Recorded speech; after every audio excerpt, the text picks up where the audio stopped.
Trucking industry का Canadian economy की जिंद जान है। साढ़े आस पास शायद ही कोई अजिही चीज़ होवे जिहड़ी कि इन्हां ट्रकों के राही चल के साढ़े कोल ना पुजी होवे। और इस कोविड के दौरान इस ट्रकिंग इंडस्ट्री ने जो भूमिका निभाई है वो वाकई काबिले तारीफ है।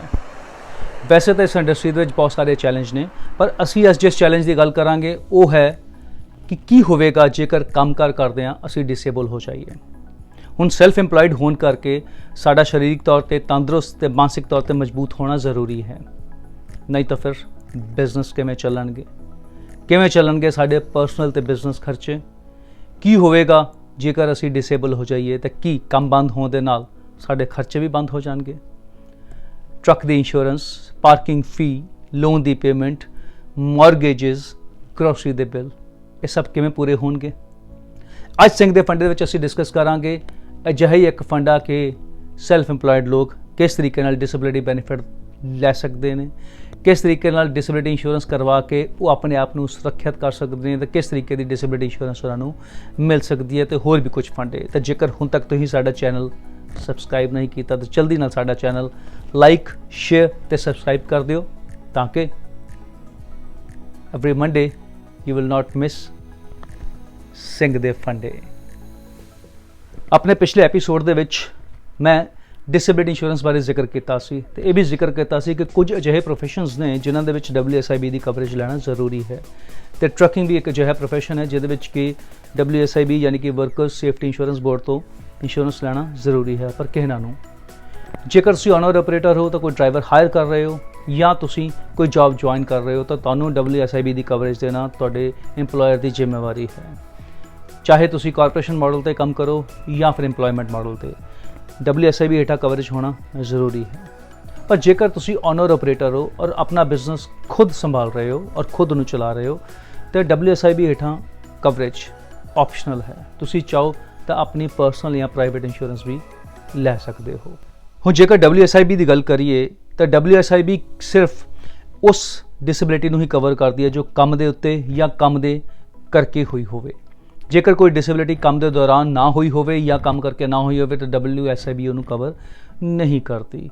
मान लो तुसी अपनी ड्यूटी खत्म करके वापस आ रहे हो, तो कोई घटना वापर जाती है तो तुसी डिसेबल हो जाते हो, तो उत्थे WSIB तुहानूं कवरेज नहीं देवेगी। हुण ट्रकिंग इंडस्ट्री की गल करिए तो ट्रकिंग इंडस्ट्री दे विच इंजरी हो जाना बड़ी आम जी गल है। अक्सर सुनते हैं ट्रक का एक्सीडेंट हो गया, ट्रक पलट गया, फ्लैट बेड का लोड शिफ्ट हो गया या फोकलिफ्ट के नाल कोई सट लग गई। हुण ये इंजरीज होना बड़ी आम जी गल है।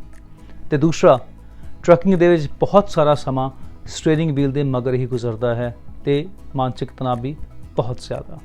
हुण इस सब करके गंभीर बीमारियां का हो जाना बड़ा आम है, जिमें कि हाई ब्लड प्रेशर ते डायबिटीज़। तो हुण ये बीमारियां वध के कदों गंभीर रूप ले लैन कुछ क्या नहीं जा सकता। गंभीर बीमारी होवे या हो दुर्घटना दे विच कोई सट लग जाए, डिसेबल होने दे उत्ते कामकार बंद हो सकता है या स्लो हो सकता है, पर साढ़े खर्चे नहीं, साढ़े खर्चे तो चलते रहेंगे। अज के एपीसोड में असीं देखते हैं कि WSIB दे विच किहो जी कवरेज होंदी है, तो डिसेबिलिटी होने ते किस तरीके नाल क्लेम मिलता है। जेकर तुसीं WSIB हेठां कवर हो तो किसी भी डिसेबिलिटी, चाहे वो बीमारी करके हुई होवे या किसी इंजरी करके, WSIB तुहाडी कैरी होम सैलरी का 85% तक तुहानूं क्लेम दे सकता है। पर इत्थे मैं एक गल जोर पा के कहना चाहांगा कि ये 85% तुहाडी कैरी होम सैलरी का है, तुहाडी कॉरपोरेशन इनकम का नहीं।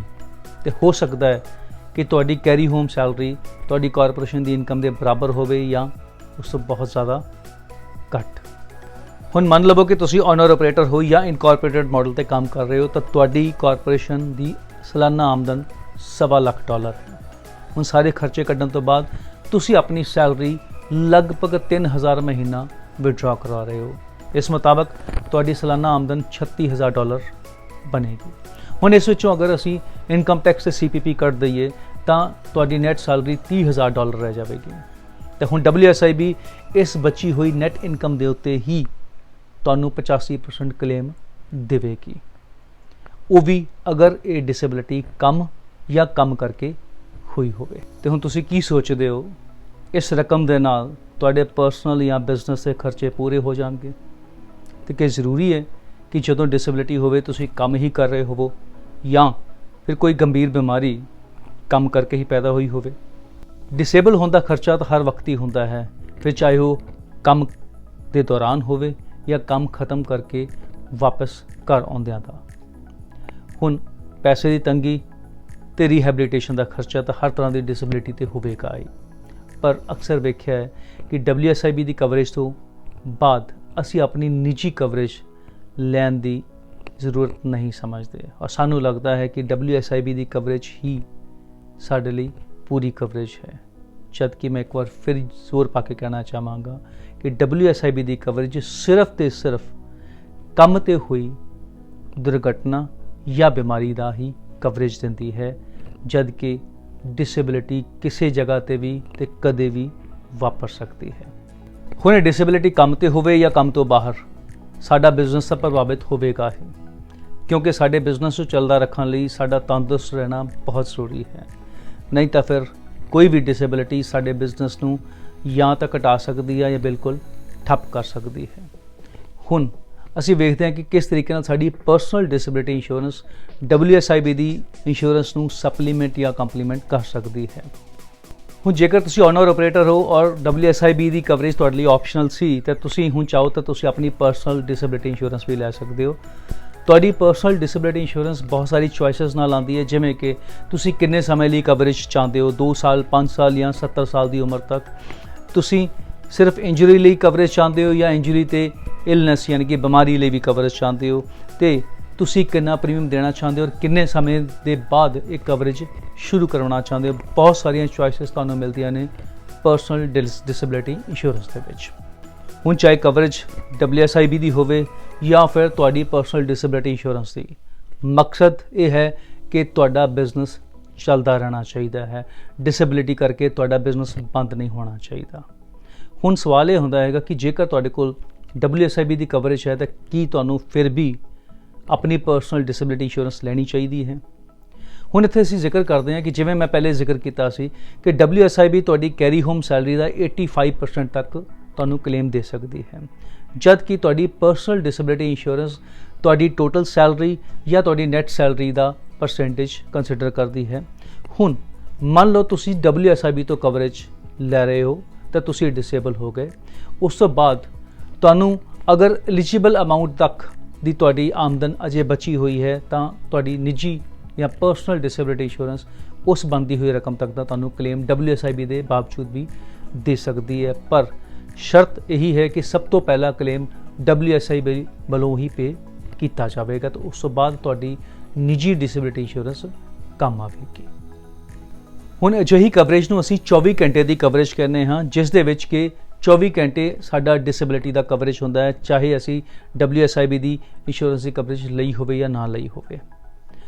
हुण अगर तुसी WSIB तो कवरेज लई हुई है और चाहते हो कि तुसी 24 घंटे की कवरेज नहीं लैनी, तो फिर तुहानूं ऑप्शन होंदी है कि तुसी बिना काम की कवरेज लै सकते हो, यानी कि अजिहा समा जो तुसी काम नहीं करते, घर रहिंदे हो या होर किते काम ते ना होंदे बजाय किते होर हुंदे हो, तो तुहाडी कवरेज चलती है। हुण डिसेबिलिटी कवरेज WSIB की होवे या तुहाडी पर्सनल डिसेबिलिटी इंश्योरेंस, सोचण वाली गल यह है कि अगर ये दोनों ही कवरेजेस तुहाडे कोल ना होण तो तुहाडे कोल कितनी समर्था है अपने खर्चों नूं चलदे रखण दी, कि बिजनेस बंद होने तो बाद भी तुहाडा कोई आमदन का जरिया चलता रहेगा, कि बिजनेस बंद होने ते भी तुहाडे खर्चे बंद हो जाएंगे, नहीं तो फिर उन्हां खर्चों का की बनेगा, या फिर हो सकता है कि मजबूरी करके डिसेबल होंदियां भी तुहानूं काम करना पवे।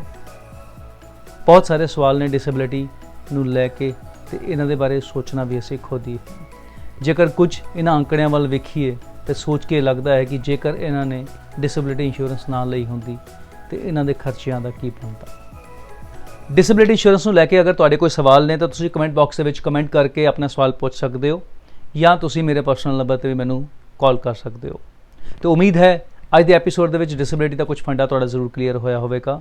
तो जेकर तुसीं रखना चाहते हो अपने आप अपडेट, नहीं करना चाहते कोई फाइनैशियल मिसटेक, तो साडे इस चैनल नूं लाइक शेयर तो सबसक्राइब करने विच ना हो जाना लेट, नहीं तो फिर every Monday you will miss Singh दे फंडे।